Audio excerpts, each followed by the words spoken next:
isla ng Marinduque na kilala sa tawag na the Heart of the Philippines.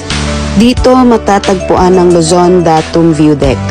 Ito ang sentro ng lahat ng sukat ng mapa sa buong bansa. Ito ay matatagpuan sa Hinanggayon, Mugpog. Kung pagmamasdan, ito ay parang simpleng marker lang. Pero ito ang nagsisilbing basihan ng lahat ng geographical na impormasyon at data sa Pilipinas.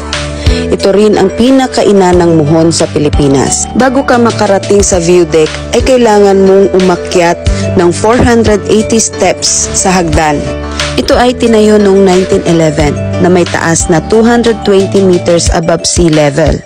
Ito ay may panoramic view ng Tayabas Bay, Mumpong Pass at Tablas Strait na naghihiwalay sa Mindoro Island, Tablas Island, Panay at Romblon Island.